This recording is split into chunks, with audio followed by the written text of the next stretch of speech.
Grab a sip of tea there. Got my hot tea ready for today. All right. All right, let's get in. Let's talk about how systems work. Okay? So, let's say that I have a specific product. Insert whatever that product is that I want to sell people every single month. Okay? I want to do this every month, but not only with that one item, I want to do it repeatedly every single month with the next item while that first item continues to sell. Okay? Problems with that. It's nearly physically impossible to get up every day and market to people all day, every day with every single product that you have. That's nearly impossible. And I'm going to go out on a limb here. And I believe, we're super women. We know how to get things done. But I'm going to go out on a limb and say it's freaking not going to happen. Okay? The solution is it is possible to sell that to that 1,000 people or sell that one product to 1,000 people every month and then repeat it if you have systems set up. I know this because I did it and I do this daily. I did it, over the last couple of days, not feeling well. The systems are still running. People are still coming in. Sales are still coming in. Business is still happening, as you can hear from the 100 million emails that I get all day. Sorry, I can't turn those off.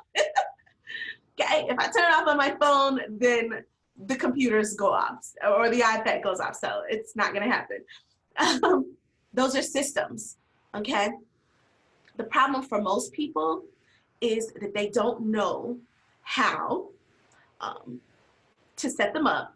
They don't know that people are actually doing this, or they're not taking the time to set them up. So what happens is you find yourself in that endless cycle of trying to sell products. Anybody guilty of that? Anyone have those issues? You find yourself in that circle of trying to sell products. By products, that's services, yourself, all of those things. And then burnout kicks in. And then you start over, and it's that endless cycle that just repeats and repeats. Anybody? Systems are essentially they're the beginning and the end of your business scaling to new levels. And without them, you're going to continue inside of that endless circle of sale and burnout, or just plain burnout. Okay, so here's what systems do. Number one, systems do your marketing for you, and they bring you what every single business needs daily. That's customers. Systems in place will allow you to replicate what's working, and then let that run on its own. And then it'll also allow you to build relationships. So important. Build relationships in community and be creative and think about the bigger parts of your brand instead of just the daily operations. All right. So what do you need for systems, for those basic entry points? First, you're going to need email service. The next thing you'll need is a payment service with add-on capability. Very important. Upsell capability. Okay. Third, you'll need something valuable to give away. And then you'll need a place to give that item of value away. All right, let's talk about email. So, excuse me, quick sip. Let's talk about email. Your email essentially acts, and I'm going to put this in a different way than I have, and probably a different way than you've heard before, okay? Because I literally just thought about this because I was in the Apple Store the other day, and it made me think about this whole process, right? So your email is basically your sales team. Your sales team shows your products to your customer or your visitor, right? Your sales team email tells them all of the features and how the product is going to make their life better. Okay, let me break this down in terms that make sense. So when you walk into an Apple store, seconds don't even pass before someone comes up to you and asks you how they can help you, right? You don't have to make first contact. Once you walk in, you're opting in to their email sequence. That's your opt-in. You instantly get a greeting and you get access to dozens of stations where you can tell the person what you want, tell them what you want to try or learn about or what you want to buy, okay? All of this also happens within your email sequence, okay? Your person opts in, you greet them, you give them all of these different options of places that they can go and learn about your business and ways that they can use your product better, ways that they can get the absolute most out of your product. That's your sales team. And then you get all the features, you know, you get the hands-on look inside of when you're in the Apple store. You get the features, you get the hands-on look of the MacBook or the iMac or the Apple phone or the Beats headset or the tripod or whatever you came in for. You get to see and experience what it does, how it makes you feel, all of those different things that we talk about when it comes to selling that a good sales team should make, or a good email sequence should make the person feel. And how you're going to use it along with the other products, okay? In the Apple Store, they are willing to walk you through every single part of understanding how to use that product to the fullest. Then they take this a step further. They give you the Genius Bar. Hello, they give you the Genius Bar. I was just like, I'm walking into a sales funnel. This is so dope. It literally is, okay? They give you the Genius Bar, again, to help you use their products better. You can come into that store at any time that they're open, Avi, and learn how to get the most out of Apple products. Value, value, value. This is what your email sequences will do. And if you think about your email sequence in this way, all of a sudden, it opens up your ideas to, it's not just about selling the product. Sure, they're selling you products. Of course they are. They're Apple. We're selling products. I'm selling you products. I'm giving you value to help you use my products better. All right? And to show you what I know about my product and all of those things, okay? Now, the second thing that happens is the upsell. Hang on. So the second thing that happens is the upsell. Now you've left Apple. Have you ever left Apple or any other store without them trying to sell you something more? Let me know. Have you ever left Apple or any other store and they didn't try to sell you another product? I swear, this is like, this makes me so excited. I don't know, because I'm such a geek, but it really does. When I was in the Apple store and I was thinking about, you know, just the whole process, looking at the new MacBooks, looking at the new iMacs, I'm just like, this is a freaking sales funnel. It is, it's amazing. But have you left any store without them trying to sell you something more? Okay.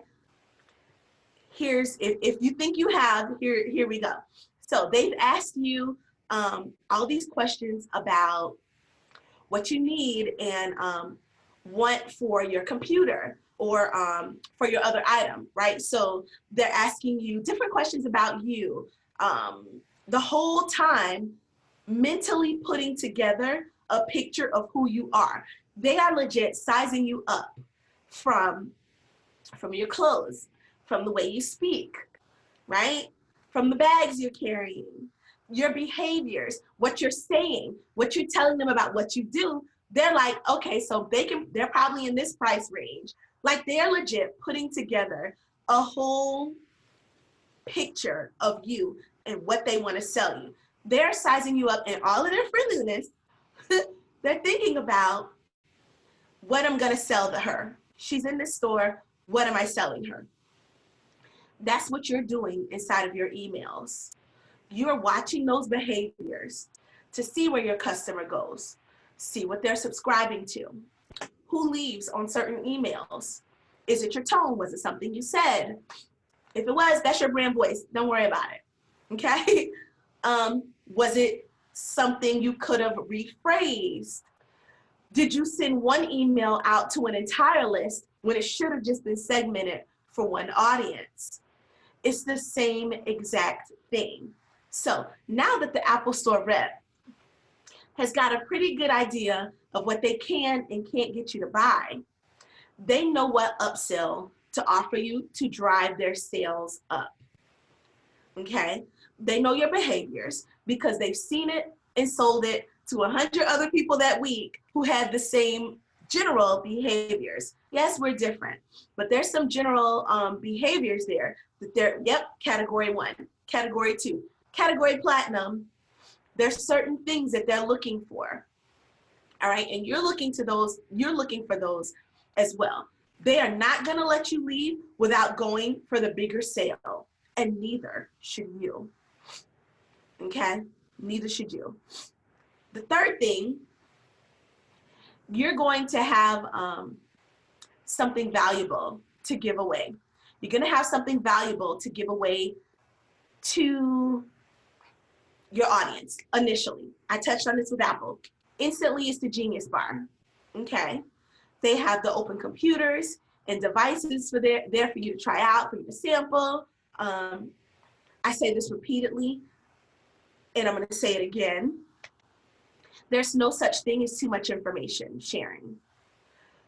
Excuse me. There's no such thing as sharing too much information. Okay? Why? Because if you have endless value, you shouldn't worry about who takes it and runs with it. All right? You don't need to worry about who comes, gets that thing, and then they're gone to the next. You've helped them.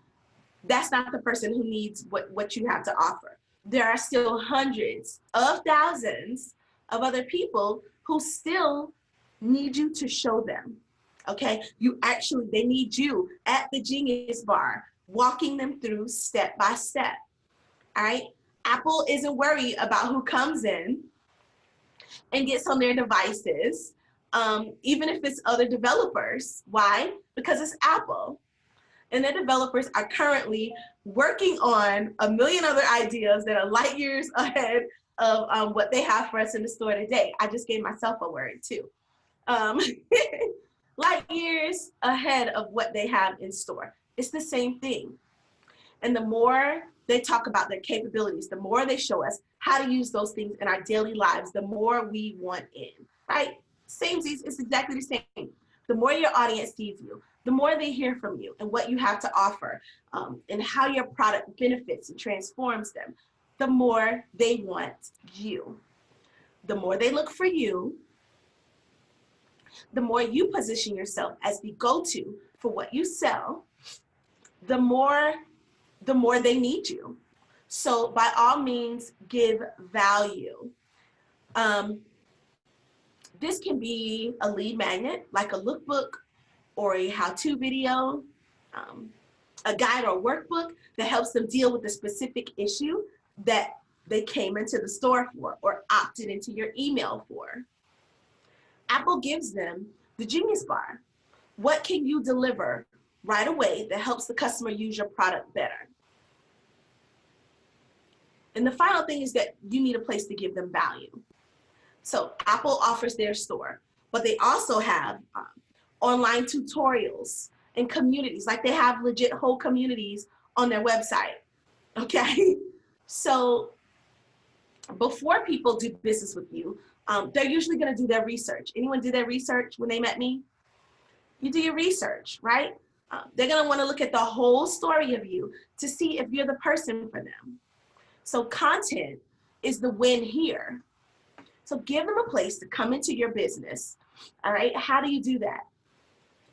One is consistent blogging, guest blogging, podcasts, videos on YouTube, IGTV, IGTV stories, a marketing mix that works for your business. And so that picture might look like this, okay? That picture might look like this. Hang on. Let's say your your visitor walks up to your virtual store from hearing about you through a friend, Pinterest. Okay, I'm trying to tie the two together so you guys can see virtual world, brick and mortar world. So your visitor comes into your virtual store, your virtual positioning online, Instagram or your blog or whatever, through a friend, Pinterest. They learn a little bit about your store from your About Me or an article on your blog. They sign up from the opt-in on your blog, and then they continue to get information from you that helps them know more about who you are and how you help them. Through your emails, which is the system, you're able to see what's of interest to them, what they opt out of, because your system has tags and workers inside of it, okay, that talk to these visitors. And through clicks or tags, you're gonna get their answers. You can now make more or less, or offer more or less to this user automatically by sending them to different parts of your business based on the characteristics of that individual, and collectively answering each one of their needs, wants, and desires. Does that make sense? I know that was a lot. This is, we in the Socialite, we get way more in depth on these things, but this is what it looks like and in the big picture, okay? So now you've got that system, because that was a whole system. Now you've tested it.